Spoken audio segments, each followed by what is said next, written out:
NBC is changing lives in primetime television with The Wall. It's such an exciting game show. Emmy-winning host Chris Hardwick, talk to us about this show. What is it about for people who have not gotten on board yet? So, The Wall is an amazing game show that you have to watch. Look, it's a fun if you just take it at face value, it's a flashy game show, right? It's on NBC Monday nights, 9 Central. I'm sorry, 9 Eastern and Pacific, and then it's on Peacock. So you can watch episodes right now. But there's this like 4-story wall that has slots. One person in front of the wall gets to decide where to drop a ball from. It bounces, lands in a slot, whatever slot it lands in. If their partner behind the wall gets that question right, it turns green, they win money. If they get the question wrong, it turns red, they lose money. The teams are this, it's the same 2 people every episode, and they have some relationship to one another. They could be siblings or parent-child or partners or whatever, good friends. And so it's really just the amazing part of the show is just kind of unpacking who they are, because every episode it's people who have done some incredible thing in the world, people who've given more to the world than they've necessarily got back. And so The Wall is kind of the chance for them to hopefully get back and, leave with a lot of money that, they're going to do amazing things with, not just in their own lives, but within their community. And so it is a very feel-good show, but you do feel all the emotions throughout the episode. So that's why that's such a long-winded way of saying, like, it is a game show, but it's not just a game show. It's really kind of a human show disguised as a game show. It really is so fun to watch. I mean, meeting these contestants is easily the best part of the show. Talk to us about some of these contestants we'll meet here in this new season. So there's so many, like, this is our 6th season. We've been doing the show for about 10 years. And this season there are so many amazing episodes. The one that aired that kicked off the season was a father and a son named Stephen and Seth. And Stephen was an off-duty police officer who rushed to the Pentagon on 9/11 to help evacuate people. And he's just an amazing man. And his son did an incredible job with the trivia.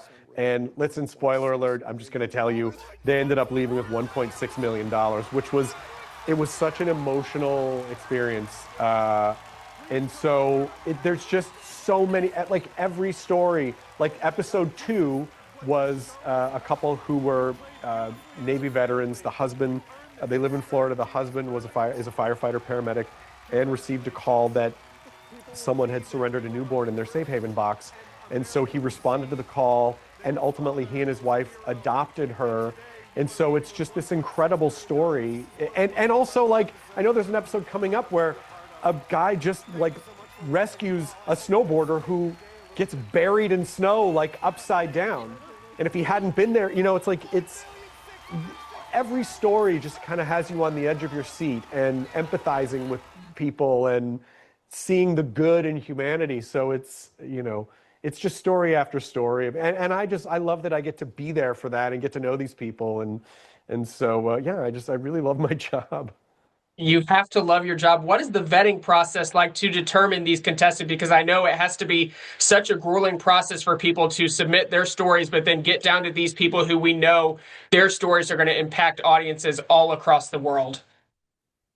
Sure. So the contestant process is all done by the creator and showrunner of the show, Andrew Glassman, and he's just a wonderful man. And the people that come on the show, you just root for them from minute one.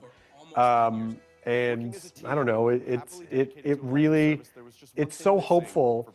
And it just kind of, for me, I just get to be a part of it. And I get to stand there and talk to them and get to know them and understand who they are and just how they think. And I really do try to learn from them. So I find it really interesting because I loved watching game shows when I was growing up, and I always wanted to host a big flashy network game show.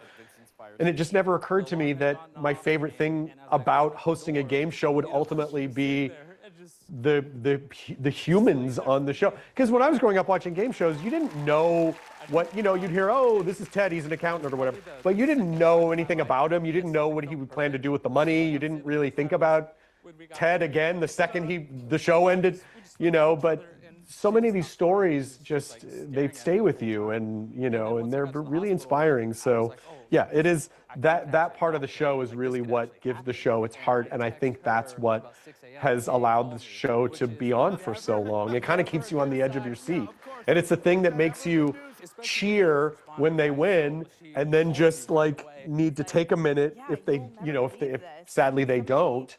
Yeah, it's really an incredible show. If people out there haven't seen it yet, give it a chance. I think you'll get pulled in quicker than you realize. There is no doubt that LeBron James, the executive producer, you'll see it in the promos, you'll see it in the poster behind you. What is his role? Executive producer can mean different things on different shows and in different fields. What is his job coming to the wall?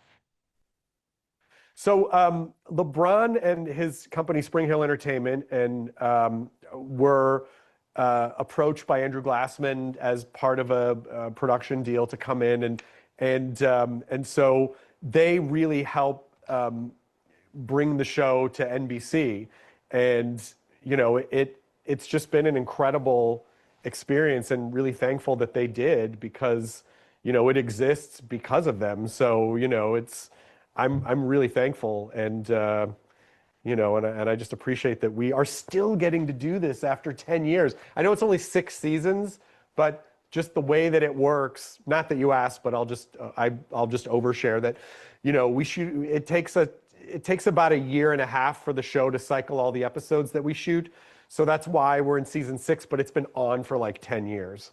We'll just keep doing more seasons across that year and a half, but $12 million on the line. What is that like? Because we are rooting for them to win this money. What is that like for you to kind of sit there and also root for them as well? Yes, of course. Look, obviously I have no control over it, but I want them to have the money. It's like, and I never know what they decided. So for people who haven't watched, the person in isolation has no idea how many questions they've answered right, what's going on, if they're up or down. And they're presented at the end of all the trivia with a contract.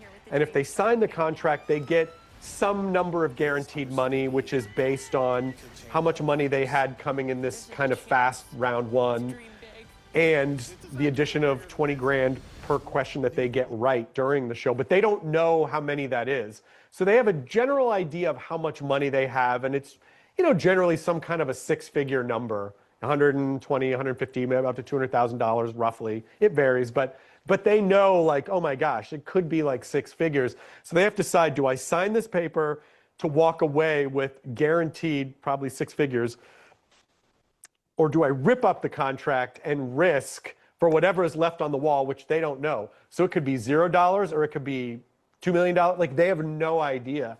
And that is the part of the show. I don't know how. That is such a tremendous pressure. I wouldn't be able to do that. And so that's like the last part of the show, and I never know what they decided until they reveal it. Like the moment that you see it revealed is when I'm finding out too. The producers don't tell me. So the whole time I'm just like, please, if they have a lot of money on the wall in my head, I'm like, please have torn up the contract. If there's no money on the wall, please have signed but I can't say anything. I'm just kind of standing tensely in the background. Sometimes you can kind of see me, with the camera move, and I'm just like, my hands are clenched, and I'm just hoping that it all works out for them. And when it does, like, oh, I can relax and, like give them high fives, and it's my favorite part of the job. It's edge of your seat, but so inspiring. The Wall, Monday nights at 9 p.m. on NBC. Chris, thank you so much for your time. Thanks for having me.